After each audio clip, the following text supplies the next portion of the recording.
प्रीतम के हो के छुप छुप के वही विषयों का भोग, वही संसारिकता, तो इसे खुल के न करे, इसे खुल के संसार में जाए। क्यों हमेशा डुप्लीकेट जीवन क्यों?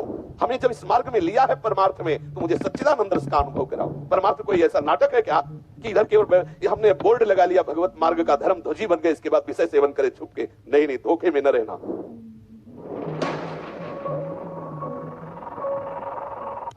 प्रेम की बातें करते हैं, लेकिन कामना त्याग की, सिद्धांत से चलने की, मन को अधीन करके प्रिया प्रीतम में लगाने की, ये सब सिद्धांत छोड़ दिए। इसीलिए किसी को रस की अनुभूति नहीं हो रही। प्रथम सुने भागवत भक्त भगवत वाणी, बातें हम करते हैं वो सर्वोपरि। हम सहेली हैं, हम निकुंज की अली हैं, हम किंकिरी हैं, मंजरी हैं, और प्रभु को साक्षी करके देखिए स्थिति कहां है। स्थिति कहां है? सर्व साक्षी हृदय बिहारी प्रभु तुम्हारे हृदय में ही बैठे हुए, तुम देखो स्थिति कहां है। यदि आपको कहीं भी किसी भी विषय के आकर्षण में ऐसा लगता है कि ये सुख है, तो अभी कहीं ककहरा नहीं शुरू हुआ, निकुंज रस का ककहरा नहीं शुरू हुआ। श्रीपाद प्रबोधानंद जी कहते हैं, राधा दासी भाव को प्राप्त हुए महापुरुष को भगवान मोहिनी अवतार धारण करके भी आकर्षित नहीं कर सकते, क्योंकि उसके हृदय में जो रस प्रकट हो गया है, उसके आगे कोई, ये विषय रस साधारण साधक के हृदय से भी नष्ट हो जाता है। जो साधक है, जिसने लगन लगा ली है श्री कृष्ण मिलन की, ब्रह्मादि के भोग सब विषम लागत ताहि, नारायण ब्रजचंद की लगन लगन लगन लगी है जाए। और साक्षात्कार जहां लालजू मांग रहे हैं प्यारी जू से, मांगत लाल लाड़िलो नागर, प्रगट भई दिन दिन की चोरी दान देरी नवल। रस समुद्र लालजू जहां रस की याचना करते हैं, उन लाडली जो की ठसक वाले उपासक के हृदय में काम क्रोध आदि विकारों की धूम मच जाए या संसारिक भोगों की आकांक्षा हो जाए, बात समझ में नहीं आई। पीतल को सोना मान लिया और धोखे में अपने को धनी मान लिया, ऐसा नहीं हो सकता। जहां काम तहां राम नहीं, जहां राम नहीं काम।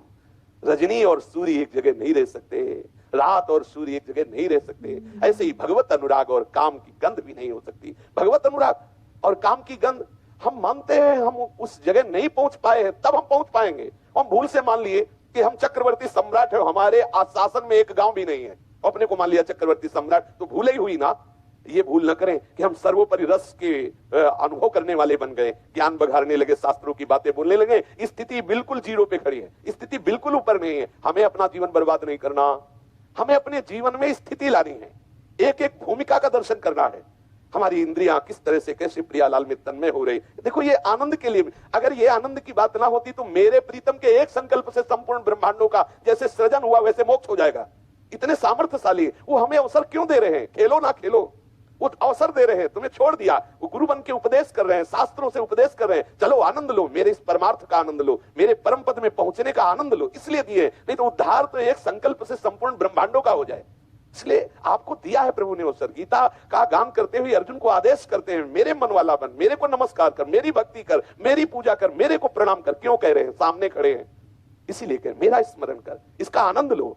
इसमें भयभीत होने की जरूरत नहीं। बहुत बड़ा ऊंचा रस है तो बहुत बड़े ऊंचे गुरुदेव भी तो विराजमान है, आचार्य भी तो विराजमान है, नाम भी तो इतना महासामर्थ्यशाली है, उपासना भी तो इतनी सामर्थ्यशाली है। आओ, कायर पुरुष मत बनो, निराश होकर विषयों की तरफ भागने की चेष्टा मत करो, थोड़ा चलो और बहादुर बन करके आ। हमें प्रभु ये खेल देखने के लिए आगे बढ़ा रहे हैं। देखो ना, तुम अनुभव करो, इस यात्रा का अनुभव करो। कल्याण तो गुरु और इष्ट के एक संकल्प से हो जाएगा, अनंत ब्रह्मांडों का कल्याण हो जाएगा। लेकिन ये अनुभूति तुम्हें कैसे होगी? इसलिए प्रभु तुम्हें छोड़ दिए, चलो आगे बढ़ो, उत्साह पूर्वक बढ़ो। हरि गुरु तुम्हें ऐसे किए हुए, तुम गिर नहीं पाओगे, लेकिन चलना चाहो।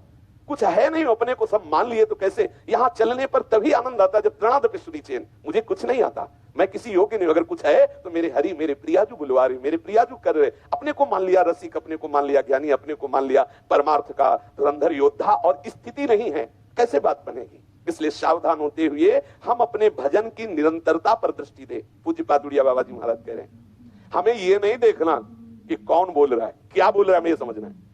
बाबा वही बात कह रहे हैं, आप चल के देख लो, जिस रस में चाहोगे उसी में डूब जाओगे। देखो अपने पास धन है ना, तो जो चाहो प्राप्त कर लो, भजन रूपी धन है। सिद्धांत से चल रहे हो तो वस्तु की प्राप्ति है, नहीं तो देखो वृंदावन में रह रहे हैं, वृंदावन रस की उपासना कर रहे हैं, और क्या स्थिति है उसको देख लीजिए। आप ही अपने जज है, आप अपने अंदर झांक के देख लीजिए आपकी स्थिति क्या है। क्यों ऐसी स्थिति नहीं आ रही है? उसका कारण है भजन का अंतराय और असाधन। दो बातें पकड़ लीजिए। सेवक जी महाराज कह रहे, हरिवंश नाम बिसरे न छिन, एक क्षण के लिए भी नाम नहीं छूटना चाहिए। तुम्हारे अंदर ऐसी क्षमता आ जाए, शत्रु मित्र सम जान, मान मान अपमान सम, दुख सुख लाभ नहान, यह जो कृपा हरिवंश की। वो कृपा सिंधु प्रेमी रूप धारण करके आपको संग देने लगेंगे। नित एक धर्मिन संग रंग बढ़त नित नित सरस, नित नित प्रेम अभंग यह जो कृपा हरि। आगे आ गया, निरखत नित्य विहार पुलकित तन रोमावली, आनंद नयन सुधार यह जो कृपा हरि। क्रम लिखा हुआ है, कृपा का क्रम लिखा हुआ है। ऐसे कृपा तुम्हें उठाती चली जाएगी। हमारे हृदय में इस बात को बहुत महत्व बुद्धि से पकड़ लेने की बात आनी चाहिए। निरंतरता भजन की कभी छूटने न पावे, असाधन होने न पावे, फिर बहुत जल्दी स्थिति आने लगेगी, स्थिति बनने लगेगी और कोरी बातों से विश्राम नहीं मिलता। क्योंकि जिनका अन्य आश्रय उनका तो चलता है, अपने को लगता है पूरा जीवन हो गया। अगर यही डुप्लीकेट है, यही केवल स्वच्छ मार्ग, वही विषयों का भोग, वही संसारिकता, तो इसे खुल के न करे, इसे खुल के संसार में जाए। क्यों हमेशा डुप्लीकेट जीवन, क्यों पाखंड, क्यों? यदि आपके मार्ग में आनंद नहीं तो फंसाया क्यों? अगर मार्ग है तो हमारी कोई गलती है, उसको सुधार ले, नहीं तो परमानंद की बाढ़ बरस रही। विश्वास मान लीजिए, केवल प्रवचन की बात नहीं, हमें इसमें राजी नहीं होना चाहिए। हम आपके लिए भेष रंगाया है, आपके मार्ग में चले हैं, तो हम झूठा खेल क्यों खेलें? हम क्यों संसारिकता में विश्राम माने? हम अपने मन को समझाएं और उस रस को देखें और फिर हम लड़ें प्रभु से कि आपके लिए है। हम इस झूठे खिलौनों में राजी होने के लिए नहीं है। इसके लिए तो आपका मार्ग दूसरा है। हमें जब इस मार्ग में लिया है परमार्थ में, तो मुझे सच्चिदानंद रस का अनुभव कराओ। देखो हमसे कोई ऐसी त्रुटि हो रही क्या जिससे हम उनसे लड़ ना पावे? अगर त्रुटि हो रही तो हरि गुरु का आश्रय लेकर उसे संभालो, नहीं तो छाती ठोक के आप आगे खुद देखोगे, आपको बोलने का अवसर जगत गुरु भगवान नहीं देंगे। ऐसी परिस्थितियां लाते रहेंगे, आप खुद ऐसा अनुभव करोगे कि इतना ही कह पाओगे केवल कि प्रभु त्रुटि हमारी, कृपा आपकी। हे कृपा समुद्र, आप जितनी कृपा कर रहे हैं मैं उसके लायक भी नहीं हूं, यह अनुभव होगा आपको, देख लेना। पर अगर आप असाधन करेंगे, भजन की निरंतरता में अंतर लाते रहेंगे, तो आप बार बार दोष देंगे, हरि गुरु को दोष देंगे और कहेंगे कि हमें यह आनंद नहीं मिल रहा, और छुप छुप करके इधर उधर दृष्टि करेंगे, ऐसे आचरण करेंगे जो बिल्कुल परमार्थ के विरुद्ध है। भगवत मार्ग का आशिक, भगवत मार्ग का अनुरागी और विषयों की आकांक्षा, आश्चर्य की बात है। फिर आनंद किसे कहते हैं, फिर परमानंद किसे कहते हैं? यदि हम भगवत मार्ग के पथिक होकर उन्हीं मलमूत्रों के भांडों पर आसक्ति करें, तो फिर मतलब क्या रहा वैराग्य का, मतलब क्या रहा परमार्थ का? ये धोखे का जीवन नहीं, ये डुप्लीकेट जीवन बिल्कुल नहीं जीना चाहिए। लड़ना चाहिए आराध्य देव से। हमारी जो त्रुटि है उसे हम देखें और सुधारें और आगे बढ़े, खुद अनुभव में आएगा क्या है आखिरकार परमानंद। अगर यही भजन का आनंद है कि हम माला लेकर तिलक धारण करके आपके होने के बाद फिर उधर झांकें और उसी की आकांक्षा करें और उसी में हम